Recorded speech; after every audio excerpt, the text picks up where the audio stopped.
sous-ciel, c'est-à-dire que le démon, ce que nous appelons les démons, et ils sont très nombreux, a pris la place de Dieu dans le cœur de l'homme, et qu'après il l'a emmené, disons, au loin, c'est-à-dire projeté dans les éléments de l'univers, et que là, qu'est-ce qu'il fait, l'Esprit de Dieu, le démon, qu'on appelle aussi le prince de ce monde, parce qu'il avait pris la puissance sur le cœur de l'homme, eh bien, qu'est-ce qu'il fait? Il fait une chose curieuse. Pour garder son pouvoir, il imite la manière divine vis-à-vis de l'homme. Alors, quelle est la manière divine vis-à-vis de l'homme? Je ne vous ai jamais posé la question. Comment est-ce que Dieu agit vis-à-vis de l'humanité? Saint Irénée de Lyon, notre grand et saint fondateur, si on peut dire, de l'Église, dans les anciennes Gaules, dit que Dieu a deux mains, le Verbe et l'Esprit. Alors c'est encore un autre mot qui correspond. Voilà. Et qu'est-ce que fait le Verbe? C'est le Christ, n'est-ce pas? Et quelle est sa manière d'agir vis-à-vis de l'humanité? Eh bien, il s'est incarné, il est devenu homme, n'est-ce pas? Qu'est-ce qu'il a fait? Irénée le dit, il a adapté Dieu à l'humanité. Alors comment il a adapté de différentes manières? Il a pris chair, et en même temps, qu'est-ce qu'il a fait? Il a organisé, si on peut dire, la vie intérieure et extérieure de l'être humain, et c'est lui qui a disposé toutes les lois possibles et imaginables, et qui les a diffusées à travers le monde angélique, pour que l'homme puisse se tenir debout. Vous voyez, j'ai un bâton aujourd'hui, ça me permet de tenir debout. Ensuite, l'autre main de Dieu, c'est l'Esprit Saint. Qu'est-ce qu'il fait, lui?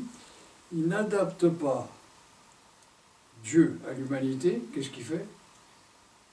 Il adapte l'humanité à Dieu. C'est l'autre versant de la montagne. Voilà.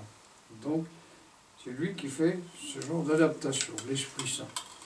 Alors, si vous y regardez de près, aujourd'hui, l'Évangile parle justement de l'activité démoniaque dans le monde, que le Verbe vient chasser, et qui fait quoi? Il grimace les deux activités divines. La première, il grimace le Verbe de Dieu. C'est-à-dire, il essaie d'organiser le monde, mais à son profit, à son bénéfice. Et ensuite, qu'est-ce qu'il fait? Il se substitue à l'Esprit Saint pour, dans un monde organisé par sa propre, comment dirais-je, son propre gouvernement à lui, eh bien, il essaye de, instiller dans l'humanité la présence du Saint-Esprit, mais comme une grimace de l'Esprit Saint. Vous connaissez les 7 dons du Saint-Esprit? Vous connaissez ça, non? Vous avez participé à la Pentecôte, non? Vous les connaissez par cœur, non? Bon, sans doute pas. Alors, le premier don du Saint-Esprit, c'est la crainte de Dieu. Et puis, tout en haut, le 7e, c'est la sagesse. La crainte de Dieu, le commencement de la sagesse. Vous connaissez ça. Alors, il y a une échelle de 7 barreaux. Et, comme dit le Christ, quand le démon s'en va, et puis on lui laisse la place libre, il revient avec les 7 démons plus importants, qui sont la prétention, qui est en face de la crainte de Dieu, la dispersion, qui est en face de quoi? De la piété. La piété, ça rassemble, c'est ce que nous faisons là actuellement. Ensuite, l'ignorance, qui est en face de quoi? De la science. Ensuite, la paresse, qui est en face de... C'est très, très courant chez les chrétiens comme ça. C'est-à-dire, on est chrétien de cœur, mais la tête ne travaille pas. Alors, la paresse, ça consiste à refuser de connaître, n'est-ce pas? Voilà, alors ça s'appelle la paresse, c'est en face justement de ce discernement des esprits. Ensuite, il y a... ah non, là, je me suis trompé, excusez-moi, la paresse, c'est en face du don de force. La tromperie, en face du discernement des esprits. Ensuite, la déraison, qui est l'inverse de l'intelligence, et la folie, qui est en face de quoi? De la sagesse. Alors, qu'est-ce qu'il fait, le démon? Au fond, il n'a rien inventé, hein. Il grimace. Alors, il communique des grimaces de l'Esprit Saint à l'humanité. Alors, ce qu'il fait, il vit sur deux registres. La grimace du Verbe, il essaie de nous organiser là où nous nous trouvons. Si nous aimons la matière, il se cache derrière elle, et puis il donne des ordres intérieurs. Et vous avez qu'à regarder dans le monde où nous vivons, on voit très bien qu'il y a des choses qui viennent, on ne sait pas d'où elles sortent. Eh bien, qui donne les ordres par derrière sans se faire voir? C'est l'esprit. Après, une fois qu'il a donné les ordres par l'esprit, une certaine organisation du monde qui amène à dispersion. Regardez, on se disperse dans les éléments qui unissent et on se disperse dans les éléments qui rassemblent. Voilà. Alors on est en une immense difficulté de l'existence contemporaine. Et qui, comment dirait, agite la flamme par derrière, c'est le monde sous ciel, c'est l'esprit. Donc ici, il grimace le verbe. Puis ensuite, on essaie de rentrer en soi-même pour, disons, éviter les écueils de l'organisation extérieure de l'univers ou les excès que ça produit. Et puis on dit, mais qui suis-je? Et tout d'un coup, quand on pose la question, qui suis-je? Qu'est-ce qui vous arrive? Eh bien, toutes les difficultés de la présence du Saint-Esprit. Parce que c'est lui qui vous emmène sur l'échelle pour vous dire qui vous êtes. Alors, on commence, par exemple, à devenir prétentieux.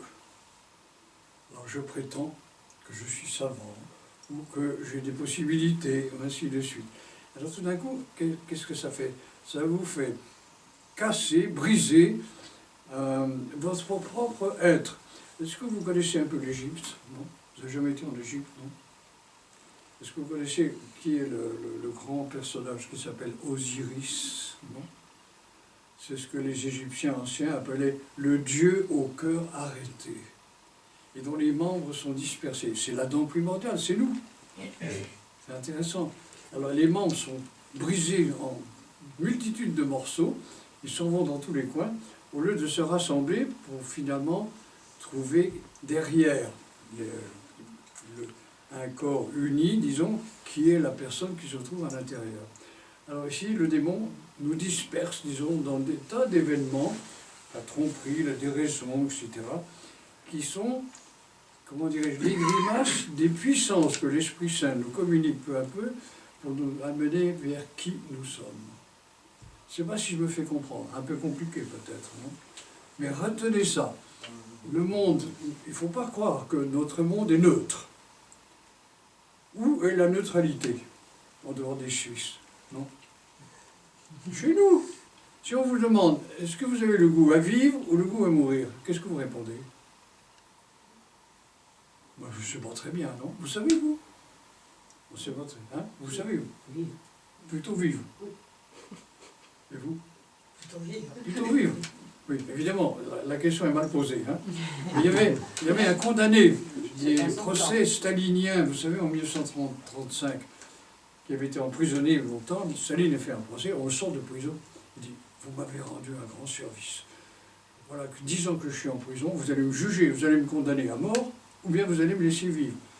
Bien, si vous me condamnez à mort, ou si vous me laissez vivre, au fond, je n'ai pas d'option principale. Faites ce que vous voulez. Intéressant.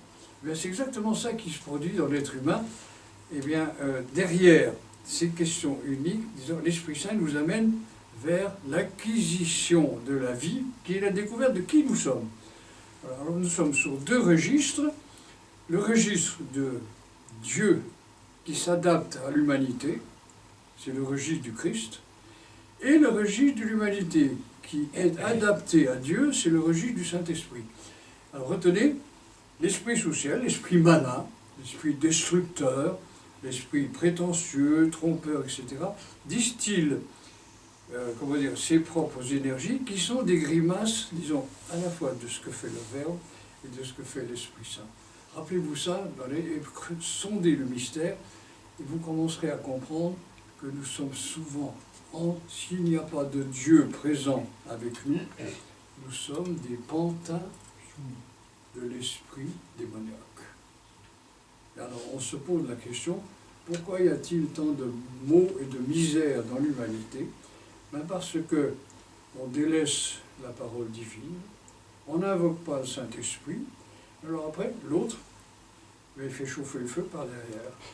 Et ensuite, nous entrons dans des difficultés immenses. Excusez-moi, c'est un peu long, mais rappelez-vous ça, et le milieu du carême, justement, nous met en garde en disant, laissez les inspirations extérieures, méfiez-vous de ce qui se passe à l'intérieur, et proclamez Jésus, Christ, dans votre propre existence, mais n'en faites pas trop avec lui, invoquez aussi le Saint-Esprit. Alors, dans une certaine mesure, si vous prenez le christianisme ici en Occident, on en fait trop avec le Christ et pas assez avec le Saint-Esprit. Voilà. Alors, on dit Jésus-Christ, Jésus-Christ, Jésus-Christ. Oui, mais lui dit, fiche-moi la paix, je suis parti, l'Esprit Saint va venir et c'est lui qui va vous emmener. Bon, excusez-moi, je parle un peu trop, et que Dieu vous bénisse. Bon carême, et puis ensuite, nous célébrerons la Pâque. Quel jour ici? Le premier jour. Comment? Pas, vous avez été invité à... Quand est-ce qu'on vient? 22 avril. Vous qui savez tout, là. 22 avril. Comment? La prochaine fois que vous venez, c'est le 22 avril. 22 avril. Alors, Pâques, c'est le premier, donc 7, c'est le troisième dimanche après la Pâque. Alors là, qu'est-ce que nous fêterons? Christ est ressuscité des morts. Et c'est ça. Alors, qu'est-ce que fait le Christ? Il nous rend notre humanité. Mais il ne nous dit pas qui nous sommes. Après viendra le Saint-Esprit qui nous dira qui nous sommes. Voilà.